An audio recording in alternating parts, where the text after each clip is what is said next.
Ça vous tente plus? La seule pensée de faire votre travail ou n'importe quelle de ses composantes vous donne mal au cœur. Ce que vous voulez faire, c'est passer la journée cachée puis peut-être vous occuper de vos loisirs. Ben, si c'est le cas, vous êtes probablement en brown-out, hein, un état de fatigue morale et de déconnexion par rapport à votre carrière ou votre travail. Et c'est aussi un signe avant-coureur du fameux burn-out. C'est pas une bonne idée. Alors parlons-en avant que ça devienne plus grave. On va regarder un coup Pirate Canada. Go Pirate Canada? C'est qui ça? C'est Maurice, puis papa.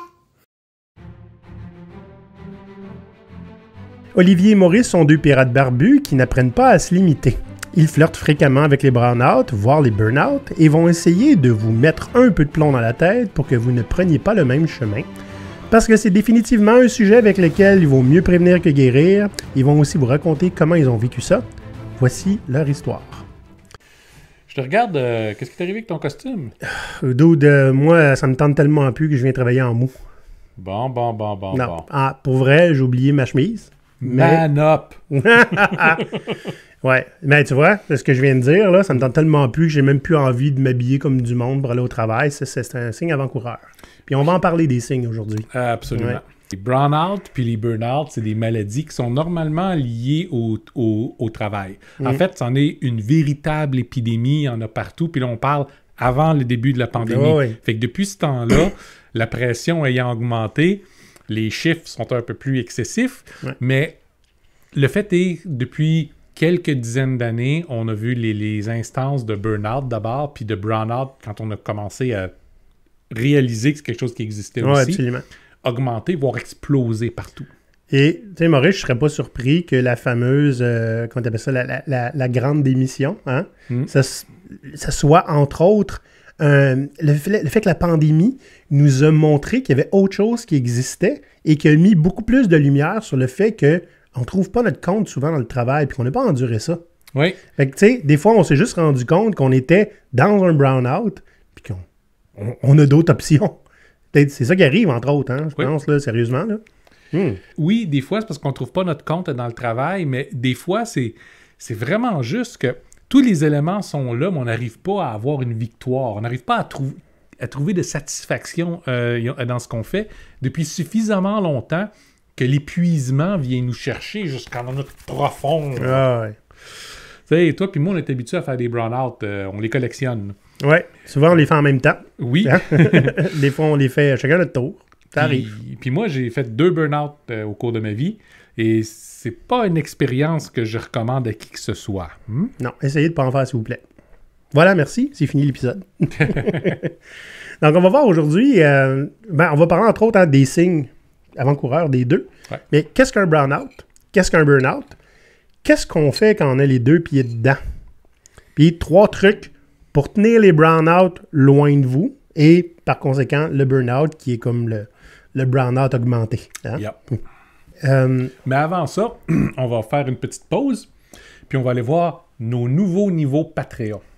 Maurice, on a fait du ménage dans notre compte Patreon puis on a rafraîchi tous nos niveaux. Oui, notre but, c'était de vous offrir des services pour absolument tous les niveaux qu'on a. Ce sont le genre de choses qui nous ont été demandées. Pour 5 $ par mois, vous nous payez un grog, ça nous fait plaisir de boire du rhum à votre santé. Pour 10 $ par mois, vous devenez un pirate. Donc, vous êtes membre de notre BNL et vous avez accès à la fois à notre serveur Discord pour venir chatter live avec nous autres n'importe quand et à un épisode spécial uniquement pour les patrons où on répond à vos questions. Pour 25 $ par mois, en plus de tout ce qu'on vient de dire, vous avez droit à, une fois par mois, un mastermind où des pirates mettent leur cerveau ensemble pour résoudre des problèmes communs ou carrément créer du changement dans l'univers. Pour 50 $ par mois, on ajoute une séance d'1 heure par mois dans laquelle vous allez pouvoir apporter vos problèmes puis on va les adresser en gros. Dans un nouveau palier, pour 200 $ par mois, on vous fait 2 séances de coaching privé. Puis en ayant tous les autres avantages des paliers précédents. Le forfait pour les entreprises, 500 $ par mois. On fait un lunch and learn par mois chez vous. Et en plus, on vous remercie textuellement dans notre version YouTube. Bon. Maintenant que c'est fait, Maurice, on va parler du burn-out, qui est une forme, disons, moins maligne de burn-out, un signe avant-coureur. Et c'est quoi? Ben là, on va dire, c'est quoi le burn-out? Hein? Ouais. Explique-nous ça, en termes là, scientifiques. Oh boy. C'est un syndrome psychologique lié au stress au travail, mais aussi au manque de succès, de satisfaction et de réalisation. Ouais.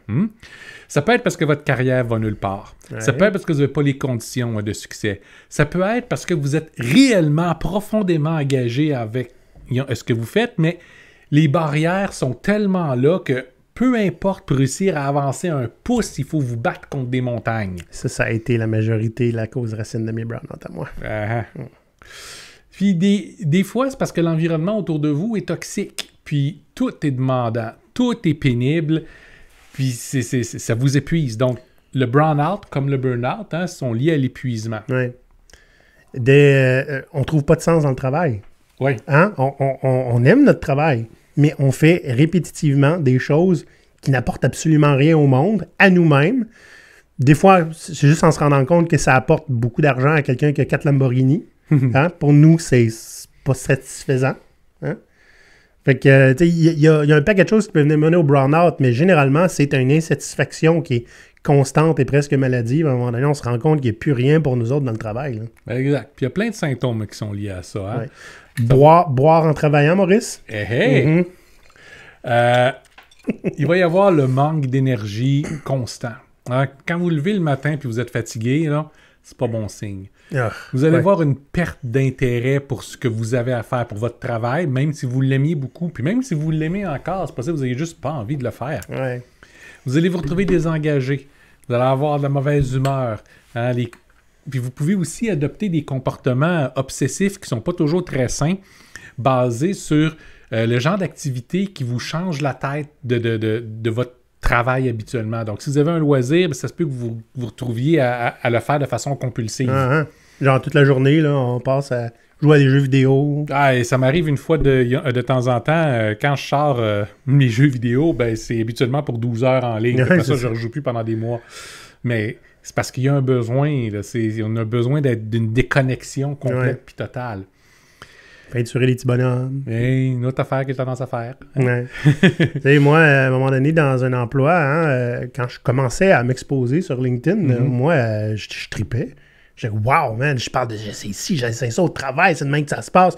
Puis mes boss trouvaient ça super cool. Hey, on parle de nous autres sur LinkedIn. Olivier, il nous fait briller. 5 mois plus tard, toi, j'étais sur LinkedIn parce qu'il n'y a plus rien d'autre qui me tentait. Hein? Ça n'a pas paru pour les autres. Moi, je le savais, par exemple. Ça faisait mal. Mais toi, tu le savais, c'est déjà bon parce que le burn-out est super fréquent, mais c'est rarement diagnostiqué. Ouais. Puis les gens qui le subissent s'en rendent rarement compte, à moins d'être des vieux pros comme nous autres. Oui, c'est ça. Des fois, on a juste accepté que notre job, c'est ça, on est payé pour ça, puis il n'y a rien qu'on peut faire. Qu'est-ce que tu veux faire d'autre à part encaisser, prendre ton trou et être bien battu? Puis quand t'en parles autour de toi, tu te fais dire, écoute, c'est ça la vie, c'est ça le travail, c'est pas fait pour avoir du plaisir. Au moins, t'as une job. Ouais. Puis quand ça arrive, vous êtes probablement en burn-out, puis vous n'allez pas dans le bon sens. Hein? Ouais. La seule façon de se débarrasser d'un burn-out, c'est de se reposer des causes du burn-out. C'est-à-dire, partez en vacances. Ouais. Pas 2 jours. Partez en vacances. Puis ça peut être long avant que vous soyez en mesure de vraiment pouvoir revenir, mais vous devez vous reposer réellement et profondément. Partir en vacances pour vous occuper de 36 millions de choses que vous n'avez pas l'habitude de faire, puis parce que vous n'avez pas le temps de le faire en temps normal, ça ne vous reposera pas. Ouais. Okay? Pour certaines personnes, ça va demander faites quelque chose de social avec des gens.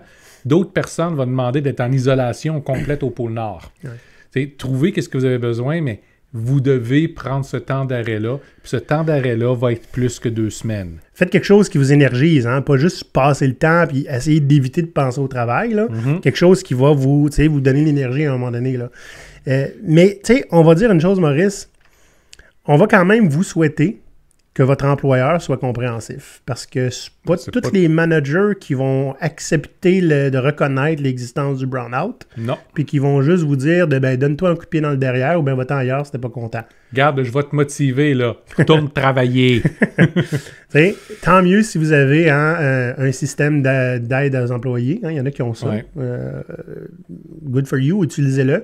Si vous n'en avez pas, c'est pas mal plus difficile. Il faut bien s'entourer. Il faut être capable de parler de ce qu'on vit aussi. Hein? C'est pas tout le monde qui est prêt à faire ça avec son gestionnaire. Non. Puis, ouais. Puis dites-vous aussi une chose.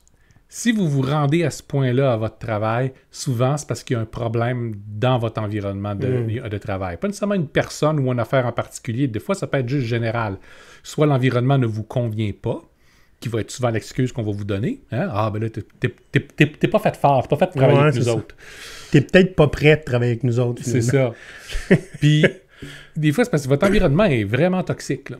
Donc, si vous voulez vous en remettre, il faut que l'environnement change aussi. Puis là, on s'entend aussi. C'est pas prendre du repos ou changer l'environnement. C'est les deux. Parce que si vous prenez du repos, vous vous remettez, vous retournez, l'environnement n'a pas changé. 48 heures, vous êtes retourné sur le derrière. C'est garanti. Là, combien de fois j'ai pris des vacances en me disant que ça va faire du bien. Puis quand c'était le temps de retourner travailler, j'ai frappé ce que j'ai... quelqu'un qui a appelé ça en ligne sur un article que j'ai lu, un mur de misère. À partir du moment où je passe telle porte, là, je change de mode, je suis rendu misérable tout d'un coup. Mais regarde, c'est souvent au retour des vacances que les démissions arrivent. Oui. Les gens ont pu s'apercevoir qu'il existe autre chose, puis ils veulent juste plus de ce qu'ils faisaient avant. T'es juste mieux quand t'es pas à cet endroit-là. C'est ça. C'est dur. C'est une réalisation qui est dure parce que ça te force à prendre des décisions drastiques. Ou bien l'ignorer, puis souffrir plus. Parce que t'as pas le choix. Souvent, on se demande aussi, c'est-tu moi le problème? Tu sais, c'est-tu moi qui est fait faible, les autres n'ont pas ce problème-là. Mais si vous l'avez, il y a d'autres gens qui sont en burn-out aussi autour de vous autres. Ouais, probablement. Donc, il y a un besoin d'améliorer son environnement pour réussir à s'en remettre aussi. T'sais, parlons un peu il y a des notes, des burn-out qu'on a eu. T'sais, là, présentement, je pense qu'on le disait tantôt, ou c'est dans le premier take, parce que on vient de réenregistrer pour une deuxième fois cet épisode-ci parce qu'Olivier n'a pas pesé sur enregistrer. J'ai pesé dessus, j'ai pesé à côté apparemment. Donc, qu'est-ce que je disais? Oui. Un des exemples, c'est on travaille pour bâtir GoPira depuis quelques années maintenant, puis ça a été surtout des gros tas de frustration. Puis l'an dernier a été particulièrement pénible parce qu'on a passé l'année à essayer d'avoir un impact social, de lancer des projets qui allaient pouvoir soutenir des gens, puis il n'y a rien qui a fonctionné. Mais on parle à rien. À part des embûches, on n'a rien eu, là. Donc, l'année entière a été une période d'insatisfaction puis de travail sans fin pour zéro résultat. Ce qui nous a vraiment mis à terre. Écoute, au mois de novembre, là, on a sérieusement questionné l'avenir de GoPirate. Absolument. La clé était dans la porte, là. Il fallait juste qu'on décide si on la tourne ou pas. On l'a pas tournée. Mais tu sais, on regarde ça, on est rendu quoi au début mars, là, présentement. Depuis le début de l'année, les gens qui me suivent, moi, sur LinkedIn, se sont aperçus que je suis plus là. Je repose nos épisodes, mais je participe à peu près à aucune discussion. J'affiche plus rien moi-même, pratiquement, parce que je suis pas capable. Je rouvre LinkedIn, je fais aller un petit peu, je fais puis je le referme. Moi, à mi-décembre, j'ai averti mon réseau que je disparais, puis je reviens quand je reviens. Ils ont été super compréhensifs. Hein? Il y a beaucoup qui m'ont écrit en privé pour me dire comme force-toi pas, là. On va t'attendre. C'est fin. Merci. Ça commence à reprendre, là, tranquillement. C'est toujours pas la priorité, parce qu'à certains moments, c'est comme je tripe tellement là-dessus que je nous fait rayonner, c'est le fun. Mais j'ai encore la misère à prioriser ça, mettons. Ça arrive, c'est correct. Ça reprend tranquillement. Moi, tout ce qui touche à GoPirate, on a un excellent client maintenant. On est content de travailler avec. Ça, c'est quelque chose qui va bien. Le podcast va très bien aussi. Mais pour tout le reste, j'ai juste envie de faire autre chose. Fait que ça, c'est un des symptômes que je me connais du burn-out. Je me relance dans d'autres activités, puis j'y vais de façon excessive, puis j'ai plus le goût de faire la moitié de ce que je fais présentement. Fait que je sais que j'ai besoin d'un gros break. Je sais pas quand est-ce que je vais le prendre, je sais pas comment je vais pouvoir le prendre, mais le fait est, je sais que là, j'en ai besoin. Puis ça, c'est juste là. Il y en a eu tellement au cours de notre vie. J'ai été entrepreneur pas mal toute ma vie. Fait on s'entend, c'est énormément d'efforts puis de travail en continu. Puis quand souvent, le plus de support que tu vas avoir des gens autour de toi, c'est « Ah ben là, je te l'avais dit. » C'est sympathique. Très. Mais Maurice, te connaissant et sachant que tu es un entrepreneur, même tes passe-temps sur lesquels tu te rabats pour passer le temps, pour éviter d'avoir à créer des nouveaux projets, tu essaies de les monétiser. Oui, j'essaie d'en faire des projets. Une histoire que je je ne peux pas ne pas essayer de faire quelque chose de constructif. Ouais. C'est dans ma nature. Ouais, ouais. Puis, ben, c'est ça. Il faut que je trouve la bonne balance, à un moment donné. Regarde, on va s'en sortir, hein? On s'en est tout le temps sorti. Inquiétez-vous pas pour nous autres. Voyons voir maintenant qu'est-ce qui arrive quand ça va trop loin. Puis Ah. que ça vire en burn-out. Ça fait mal. Ça fait mal. Donc, le burn-out, comme le brown-out, c'est un syndrome psychologique lié au stress, mais là, surtout lié aussi au surmenage. OK? D'abord, on le voit dans le milieu du travail. Hein? Trop de travail, pas assez de succès. Les gens qui vont faire du surtemps souvent, qui vont sauter les vacances, qui vont être sous énormément de pression, vont arriver en burn-out beaucoup plus vite. Mais ça peut aussi venir à cause de facteurs qui sont hors du travail. Les parents, par exemple, de jeunes enfants vont pouvoir commenter là-dessus. Selon quoi, bon, pour certains, c'est entièrement naturel, puis pour d'autres, ben, c'est épuisant. Ouais. Puis c'est épuisant avec zéro downtime. Là. T'as zéro repos parce que le petit, il existe 24 heures sur 24. Là. Puis en plus, des fois, tu es en pandémie puis tu peux même pas comme les faire garder. Ah, c'est ça. Fait que c'est drainant aussi, puis ça, il faut le reconnaître. Ça sont les causes du burn-out, puis on voit beaucoup de burn-out chez les nouveaux parents. Les syndromes vont inclure de la dépression. Donc, le burn-out, c'est pas une dépression, mais ça peut inclure une dépression. OK. L'instabilité émotionnelle, qui va souvent être assez volatile. Hein? On rit une seconde, on pleure Tu vas l'autre. exploser tout d'un coup, genre, pour aucune raison. Exact. Les maux de tête, la perte de sommeil, difficulté à avoir un peu d'énergie, la perte d'intérêt, puis pas juste dans le travail, ça on le vit déjà avec le burn-out, mais dans d'autres aspects de notre vie qui étaient chers à notre cœur jusqu'à ce moment-là. Maintenant, Hein? Ouais. Ouais. Et puis Ben, ça rien- va avec la dépression, ça. Hein? c'est ça. Il n'y a plus rien qui goûte quoi que ce soit. Ouais. Puis le cynisme à outrance. Je veux dire, Ah. on est tous un peu cyniques. Ouais. Puis quand on rentre en burn-out, on devient un peu plus cynique. Puis quand on est rendu en burn-out, souvent, les cyniques commencent à te dire « Mets la pédale douce un petit peu, j'ai de la misère à t'endurer. Ou encore, c'est pire des fois, ça les fuel, ça devient contagieux. » Ah oui, Ouais. oui. Fait que, tu sais, là, on crée des spirales terribles dans lesquelles c'est plus possible de s'en sortir. Là. Donc, le burn-out est beaucoup, beaucoup plus intense que le burn-out. OK? On va le clairement. ressentir plus intensément. L'impact va être plus fort sur nous, puis va durer beaucoup plus longtemps. T'sais, on s'entend, là, pour certaines personnes, ça va prendre des années à se remettre d'un burn-out. Des années. Puis dans le meilleur des cas, ça ne sera pas en semaine. Là. Ça va être en mois. Ah ouais. Fait que tout le monde qui se font dire « Hey, toi, t'es sur le bord du burn-out », vous dire « Ah, je suis encore capable de te faire un petit peu. » Ben oui, t'es encore capable de te faire un petit peu, mais tu vas casser comme ça. Ouais. Quand c'est tu vas casser, ben t'es peut-être à terre pour 2 ans, 3 ans. C'est un point de non-retour, là. Puis c'est pas juste « Ça me tente pas, je vais me trouver un autre job, ça va être correct. » Ah non, il n'y a rien qui fera, en fait. Il n'y a rien Ouais. qui va faire, là. OK? Même quand tu t'en remets, ça va continuer à rester avec toi pendant longtemps. Ben, ça va toujours menacer de se repointer, faire coucou. Exact. Je veux dire, moi, j'en ai fait 2 burn-out. Puis mon deuxième, c'était probablement une rechute du premier à 2-3 ans de différence. Quand même. Parce que, ben, j'ai recommencé à travailler trop vite. Même si j'étais une nouvelle carrière, ben, j'ai abandonné ce que je faisais avant complètement. Puis ça allait bien, hein? Je montais en rang, puis j'avais du succès, dépendamment de ce qu'on faisait. Hein. Il y a des projets qui marchaient, puis d'autres qui marchaient pas. Ouais. Mais éventuellement, j'ai juste cassé. Puis quand j'ai cassé, j'ai abandonné ma carrière, puis je me suis acheté une ferme. Rien de moins. Hein. On s'entend, là. OK? Il y avait quelque chose à accrocher là. Bon, c'était une expérience que je voulais vivre aussi, mais quand même. Ça t'a précipité cette décision-là. Là. Ben, c'est ça. C'est des années à vous en remettre, puis la plupart des gens vont avoir besoin d'être accompagnés pendant un certain temps. Donc, si vous n'avez pas d'accompagnement, mais souvent, vous ne vous remettez pas complètement. Ouais. OK? C'est une maladie psychologique grave, le burn-out. Puis, on va le dire, là. Il y a des entreprises qui, tu sais, on ne va pas tout mettre la faute sur eux autres, mais ils ont un rôle à jouer là-dedans. Puis, juste comme admettre que ça se peut que ça soit difficile puis qu'on peut faire quelque chose, ça c'est déjà un bon début. Oui.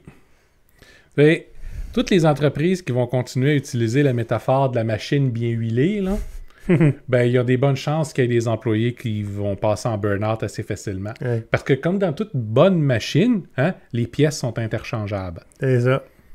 Mais- Il y en a qui sautent. Exact. J'ai travaillé à des endroits où le burn-out, c'était calculé dans les budgets.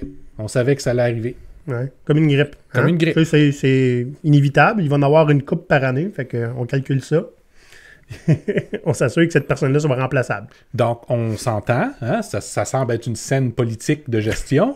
Ça veut tout simplement dire, ben oui, on a des employés qui vont psychologiquement briser, puis leur santé va être détruite pendant plusieurs années. Ça fait partie mais de c'est la vie. normal, ça fait partie de la vie. Ouais, c'est ça. C'est- C'est ça le travail, il n'y a rien qu'on peut faire. C'est assez désespérant. J'aimerais amener un dernier point, Maurice, sur le fait que bien que le brown-out soit un signe avant-coureur de burn-out, c'est possible que les gens, à cause de choses qu'ils ne contrôlent pas, tombent direct au burn-out sans passer par le brown-out. Absolument.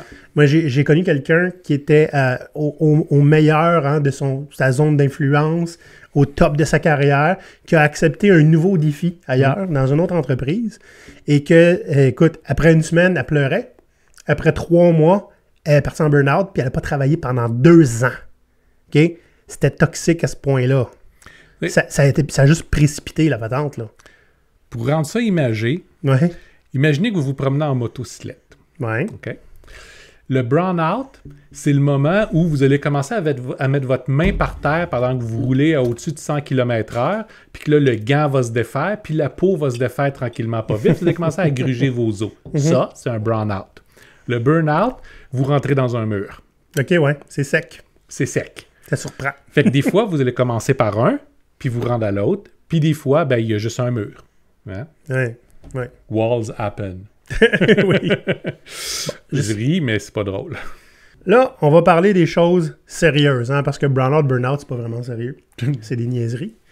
Qu'est-ce qu'on fait quand on est 2 pieds dedans? Parce que ça se peut, hein, juste en les écoutant, ça se peut que vous vous rendiez compte que vous êtes dans un burn-out ou vous êtes en burn-out. Ben, habituellement, quand tu es en burn-out réellement, si toi tu le sais pas, il y a le monde autour de toi qui vont le savoir. Ouais, c'est ça. Puis ça, c'est un des éléments. Il faut être attentif aux symptômes. Nous autres, on l'est parce qu'on fait des burn-out à répétition, puis j'ai fait des burn-out, fait que je connais des symptômes, puis je regarde. Ouais. Mais Hey. si vous n'avez jamais fait, vous les voyez probablement pas. Puis, surtout, si vous le vivez, vous le voyez probablement pas. Hein? Vous tombez en vision tunnel, puis vous vous apercevez pas que vous êtes rendu absolument impossible à vivre. Nous, notre symptôme de burn-out à nous, Go Pirate, c'est quand il y en a un de nous deux qui dit Hey, est-ce que ça me prend un win, puis ça presse. Ouais. Hein? Quand on n'a rien qui donne un résultat, là, ça nous affecte. T'sais, on carbure à l'impact, nous autres. Ouais. Oui, c'est le fun d'être payé, on aime ça, hein, avoir de l'argent, mais c'est pas juste ça. Il faut avoir un impact aussi. C'est tellement important pour nous autres. Absolument. Quand on n'en a pas, c'est rough. C'est En fait, ça n'a pas de sens d'être payé pour avoir aucun impact. Quand j'approche d'un burn-out, moi, j'ai des effets physiques. Les muscles de mon dos déchirent. Rien que ça. Rien que ça. Fait que je me retrouve à peu près paralysé à terre, puis ben, c'est habituellement un bon signe qui est temps que je prenne un break. Vous savez, j'ai perdu des amis en burn-out. Ouais, hein? Parce que ben, ils ne savaient pas quoi faire avec moi, puis j'étais invivable pendant ce temps-là. En fait, pas mon dernier burn-out, le premier burn-out. Il y a pratiquement 6-7 mois de ma vie que j'ai virtuellement aucun souvenir aujourd'hui. Pourtant, ça fait même pas 15 ans. Là. Je me rappelle pas de ce qui s'est passé durant cette année-là. Donc, tu sais, quand on dit que ça peut avoir un gros impact. Ouais. Mais ce que vous pouvez faire, c'est soyez attentif aux symptômes. D'abord chez vous, puis chez les gens autour de vous. Parce que quand vous n'êtes pas dans cette situation-là, vous pouvez voir que ben, votre collègue est en détresse présentement. Pas juste parce qu'il pleure tout le temps, là, mais clairement, son comportement a changé. S'il pleure tout le temps, c'en est un symptôme, là, on va le dire. Puis comme on l'a dit tantôt, allez le voir et dire comment ça va, réellement, profondément, comment ça va. À part manger un coup de poing sur la gueule, vous n'aurez pas de réponse. Là. Ouais. Ça aidera pas beaucoup non plus. Non, ça aidera pas beaucoup non plus. Okay? Reconnaissez-les puis essayez de l'aider à enlever du poids de sur ses épaules. Essayez de convaincre qu'il est peut-être temps qu'il aille prendre un petit break. Hein? Ils ont trop de temps supplémentaire. Va donc en vacances, prends-les donc là, tes vacances. Parce que si toi, tu n'en as pas besoin, nous autres, on en a besoin. Ouais. OK? Ouais. Va-t'en chez vous. Éloignez-vous de ce qui vous affecte négativement. Essayez de retrouver quelque chose qui vous donne, qui vous apporte de quoi. Mhm. Hein? C'est pas si facile que ça parce qu'on est dans un état semi-désespéré. Là. Oui. Mais... Fait que, si vous partez, comme il vient de dire, partez puis reposez-vous pour vrai. Vous avez besoin de ça ou d'un changement de contexte. Des fois, ça va être changer de travail. OK? Changer de job, ça va vous aider. Si vous êtes en burn-out, il est trop tard. Vous devez d'abord vous remettre, puis après ça, vous demandez est-ce que je veux refaire la même chose qu'avant. Puis souvent, même si vous en avez envie puis vous avez beaucoup de talent, la seconde vous allez remettre les pieds dans ce genre de milieu-là, tout de suite, tous les symptômes reviennent. À ce moment-là, c'est clair. Vous devez changer de vie. Là, moi, si je remarque les symptômes chez un collègue, qu'est-ce que je fais? Ben, à part lui dire, ça va-tu vraiment? Comme on disait tantôt, vous pouvez toujours essayer d'enlever un peu de poids sur ses épaules puis de le convaincre de prendre son congé. Ouais. Si vous êtes dans un environnement qui est moindrement un peu favorable, allez voir qui, dans les départements des ressources humaines, vont être capables de vous aider à le convaincre de partir en congé. Ouais. OK? Donc, essayez d'aller voir quel support il peut y avoir pour aider cette personne-là, même si vous-même, ce que vous pouvez faire est souvent un peu limité. Mais sinon, on va le voir dans les 3 trucs que tantôt, commencer à transformer l'environnement pour la rendre moins toxique, moins demandante. Mais ça, c'est... tu sais, on peut en profiter. Là. Il y a quelqu'un qui souffre, profitons-en pour faire mieux. Là. Mais souvent, on va être tassé de la main. Là. Bien, si vous êtes un gestionnaire qui a un once de conscience, OK, demandez-vous quoi dans mes comportements je fais pour provoquer ça. Puis des fois, tu vas dire, je fais absolument rien de mal, mais le travail, il est comme dû depuis hier, puis l'employé, il produit pas. Ouais, si l'employé ne produit pas depuis un bout de temps, là, c'est parce qu'il est en burn-out, puis peut-être sur le bord d'un burn-out depuis un bout de temps. Fait que probablement que même si vous dites, j'aimerais faire quelque chose, mais le besoin, il est là, vous avez provoqué la situation, vous, ou vous l'avez laissé arriver. Hein? Des fois, on ne le voit pas avant de se poser la question. On va laisser le bénéfice du doute aux gens. Il faut changer ça. Le travail n'arrivera pas plus en continuant à pousser. La personne n'est plus capable de le faire. Vraiment, n'est plus capable de le faire. Des fois, c'est le système dans lequel l'employé vit aussi qu'il faut changer. Absolument. Ça peut être son équipe qu'il faut qu'il y ait un changement de mindset à un moment donné ou revoir comment on travaille. C'est du jeu qu'on peut avoir en tant que gestionnaire. Oui, puis c'est clair qu'en tant que gestionnaire, vous êtes capable de modifier l'environnement d'une façon ou d'une autre. Fait que essayez de trouver comment. Dotez-vous des conditions de succès pour pouvoir s'assurer que les employés atteignent leur but. Si vous avez des objectifs qui changent constamment avant que le travail soit fini, c'est incroyablement frustrant, drainant, demandant sur des gens psychologiquement. Ça fait quelques mois, voire quelques années que ça dure comme ça. Vous êtes en train de détruire tout le monde avec qui vous travaillez. Puis des fois, on s'en rend pas compte, mais on set up notre équipe to fail. Absolument. On leur crée des conditions d'insuccès. Puis des fois, on va le dire, le problème, c'est le gestionnaire. C'est peut-être pas vous, peut-être au-dessus de vous. Mais un gestionnaire qui a une grande gueule, qui est jamais content, qui met toujours trop de pression, qui écoute pas ou il t'entend.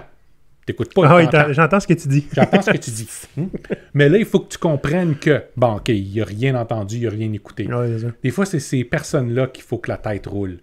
Débarrassez-vous-en, ils détruisent vos équipes, ils détruisent votre capacité à livrer, ils détruisent la santé de vos gens. Si vous êtes en position pour faire quelque chose, faites de quoi. Puis souvent, c'est parce que ces gens-là, eux autres mêmes sont en burn-out ou en burn-out, puis ils réagissent de la façon dont ils peuvent. La pression augmente sur eux autres parce que le travail n'arrive pas. Qu'est-ce qu'ils font? Ils se revirent de bord, puis ils battent la personne en dessous. Okay, dépêche-toi à me livrer, là, je veux plus d'excuses. OK, on va se faire une rencontre pour discuter de c'est quoi les problèmes. Puis on va pouvoir essayer de les régler. Puis durant cette rencontre-là, tu as le même gestionnaire qui arrive et qui parle tout le long. Puis c'est clair, il veut que les gens soient imputables, puis il veut que les gens livrent, puis c'est pas trop difficile à demander, ça. Il est en train de le faire, puis il est tanné d'avoir à se répéter. En aucun cas, aucun des problèmes va être réglé. Arrangez-vous, là. Figure it out. C'est comme si les gens avaient besoin d'être motivés de cette façon-là.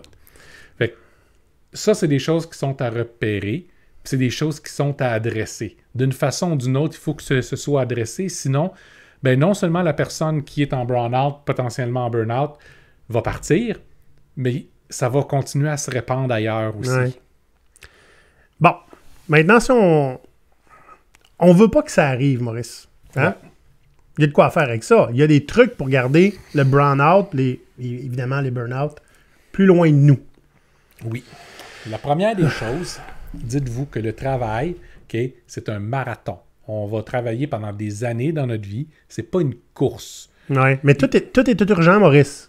Ben, Regarde, moi, ce que je dis, là, quand tout est urgent, rien n'est urgent. Faut quand même que tu priorises. grande philosophie, walk, don't run. Peter Ouais. Gunn le savait. Moi, un des premiers bons gestionnaires que j'ai eu, un des premiers maîtres à penser que j'ai eu, disait il y a essentiellement 3 raisons pour courir. Hein. C'est un ancien marin. Là. Mhm. Il disait si le feu est pris, si quelqu'un saigne ou si le bateau coule. Aucune autre raison est valable pour courir. Ouais. OK. Votre rythme doit être soutenable. Parce que s'il ne l'est pas, OK, si c'est juste un petit coup à donner, on regarde dans le domaine du jeu vidéo, par exemple, Ouais. et le concept des crunchs. OK? Un crunch qui arrive une fois de temps en temps, pendant quelques jours, fine. Mais qu'est-ce qu'on a vu arriver? Parce qu'on a fait fine, ça va faire. Ben, c'est devenu quelque chose de permanent. Pas juste de semi-permanent, de permanent. OK. Fait qu'un week-end sur 2, on travaille. Puis Quand t'es chanceux, des fois c'est pire. C'est une surprise. Puis quand tu es dans les 3 derniers mois avant la sortie d'un jeu ou les Yeah. 6 derniers mois, puis quelqu'un a pris des décisions, puis il y a plein d'affaires à changer, bien soudainement, c'est du 24 heures sur 24. Ouais. Hein? Là, tu as ton patron qui vient te dire grande nouvelle pour vous autres, on a pris une entente avec le gym à côté, vous pouvez aller prendre vos douches là-bas si vous voulez passer la nuit ici. Comme c'est généreux. Comme c'est généreux. On va vous redonner du temps, Manu, ou on va vous payer le temps que vous faites. Ah, ben c'est le fun. Hein? Wow, on va vous acheter la pizza. Oui! Et ton os. OK? Ralentissez, ça vous prend un rythme soutenable. Si le rythme n'est pas soutenable, vous allez vous apercevoir que votre rythme de livraison de valeur diminue. Fait que plus le rythme de livraison de valeur va diminuer, plus la pression pour faire plus de travail va augmenter, Ouais. puis le rythme de livraison de valeur va encore diminuer. Si ça fait plusieurs mois que votre équipe ne livre pas, il y a un problème, puis le problème ne sera pas résolu en fouettant plus fort. Vraiment. OK? Le numéro 2. Prenez des vacances. Si vous sentez que vous êtes en burn-out, là, partez en vacances. Prenez des vraies vacances. Déconnectez complètement. Ouais. Pas d'affaire de répondre au courriel, là. Non. Puis pas juste du travail. Là. Allez pas prendre des vacances pour dire ben, j'ai 2 744 affaires à faire chez nous. Ouais. Non, partez. Allez à un endroit où vous allez vous emmerder puis rien faire. Installez-vous au soleil puis cuire pendant une journée entière. Le rêve. Allez dans le bois juste pour dire qu'il y a des petits oiseaux puis des petits écureux partout. Puis, tiens, gars, un chevreuil. OK? Un ours. Un ours. Ça va vous tenir occupé. Ça va vous changer les idées pendant que vous essayez de survivre. Mais au moins, ça va casser le rythme toxique dans lequel vous vivez. OK, évitez les ours pareil parce que les chances que vous mouriez sont relativement élevées. Il y en a qui sont toxiques. Mais dans certains cas, se faire sauvagement massacrer par un ours, c'est quand même mieux que de retourner travailler. Quand vous êtes rendu là, hein, le problème il est grave. C'est un burn-out, ça. Des fois, ça veut juste dire faire un changement de carrière pendant une couple d'années. Ouais. Des fois, ça veut juste dire faire un changement de carrière pendant toujours. Juste dire, c'est pas comme... C'est quand même majeur, là. Ouais. C'est Ouais. c'est quand même majeur. Ouais. Troisième truc, ben, tu sais, ça a l'air évident, là, mais on va le dire pareil. Éviter les environnements ou les gens qui sont toxiques. Puis ça, il y en a tellement plus que ce qu'on Ouais, veut ouais. bien l'admettre. Et ça aussi, ça veut dire peut-être changer de job. Oui. Mm. Vous savez, la semaine prochaine, on va avoir un super de bel épisode pour vous autres qui va parler justement des environnements toxiques, comment les reconnaître puis quoi faire avec ça. Les red flags de toxicité en entreprise. D'ici ce temps-là, essayez de voir qu'est-ce qui résonne pas correct avec vous autres. Tu sais, des fois, vous allez vous dire, me semble, j'aurais pas besoin d'être crié après, moi, pour être motivé. Me semble que le travail qu'on se fait demander là, dû pour hier, puis qu'il faut que je ramène à la maison ce soir, puis que je vais travailler toute la fin de semaine dessus, il est dû pour dans 2 mois. Je vois pas pourquoi il faut que je le livre lundi. Ouais. Ben, ça, c'est toutes des choses qu'il faut repérer, essayer rapidement, puis faire, sais-tu quoi? Non! Ouais. Je le fais pas. Pas là. Si vous avez de la difficulté aussi à identifier ces choses-là, un petit truc, là, vous avez une baguette magique. C'est quoi les 3 affaires que vous changeriez dans votre travail là, immédiatement? Les affaires que vous vous débarrasseriez. Là. Ces affaires-là, là, ça vaut la peine d'en discuter avec votre gestionnaire, s'il est assez ouvert pour ça. Discutez-en avec vos collègues Ouais, aussi. ouais. Voyez qu'est-ce que les autres ils pensent, parce que ça se peut qu'ils pensent exactement la même chose que vous autres. À ce moment-là, vous n'êtes pas fous. vous n'êtes pas fous. Fait que, en gros, si vous ressentez les symptômes du burn-out, méfiez-vous, puis demandez-vous, est-ce qu'il est temps que je parte en congé? La réponse est oui. Est-ce que je dois changer des choses dans mon environnement? La réponse est oui. Est-ce que je dois carrément changer de carrière? La réponse est peut-être. Parlez à quelqu'un, parlez à du monde, hein? Du monde en qui vous avez confiance, même si c'est pas des gens RH, là, OK? Juste d'être capable de ventiler ça, de vérifier est-ce que votre perception est faussée. Hein? Parce que si vous êtes le seul qui ressentez ça, c'est peut-être que vous êtes rendu tout seul trop loin là, dans votre burn-out ou votre burn-out. Absolument. Si vous n'êtes pas tout seul puis que tout le monde est en burn-out, gros red flag. Si les gens autour de vous qui vous demandent conseil vous disent tout, fais attention, tu es à 2 doigts du burn-out, il serait peut-être temps que vous les écoutiez, même si vous pensez que vous pouvez encore te faire un bout de temps. Hein? Vous savez, si vous appliquez suffisamment de pression sur les os de votre bras, il va pouvoir plier pendant un bout de temps. Ça va prendre exactement une fraction de seconde à ce qu'il soit cassé. Okay? Vous ne voulez pas vous rendre à cette fraction de seconde-là, je vous le garantis. Fait que si les gens dans votre entourage, hint pour certains à qui on a tendance à parler régulièrement, okay, vous disent « Hey, gars, tu vas virer fou, tu vas péter une coche, tu vas partir en burn-out avant que les promesses qui te sont faites arrivent, là, ben il serait peut-être temps que vous les écoutiez. » Si vous vous sentez visé, venez nous parler. Ouais. On vous aime. Est-ce que, là, je vous demande la question, est-ce que vous avez déjà fait des burn-out, des burn-out? Venez nous répondre dans les commentaires sur YouTube. Hein? Puis, puisque vous êtes là, faites un like, hein, abonnez-vous à notre chaîne. Puis, venez nous parler sur LinkedIn aussi. Si vous l'avez vu, cet épisode-là, dans un post LinkedIn, venez écrire. Qu'est-ce que vous avez vécu? On veut savoir. Même en commentaire sur YouTube, laissez votre histoire là, si vous voulez. Ça va aider d'autres personnes qui soit vivent ça ou se demandent est-ce que je suis en train de le vivre. Puis en lisant votre témoignage, ils peuvent très bien dire « Ah, mon Dieu, je m'en vais pas dans la bonne direction. » Ah, ouais. C'est important. Sinon, c'est juste nous autres, hein, 2 gars qui vont dire un peu n'importe quoi. Fait qu'on peut pas nous faire confiance. Mais vous êtes quelqu'un à qui on peut faire confiance. Là-dessus, mes chers pirates, on se voit la semaine prochaine dans un épisode où on va parler des red flags toxiques en entreprise. Watch out, ça va barder. Yep. Ciao! Bye! À l'abordage! À l'abordage! Ah!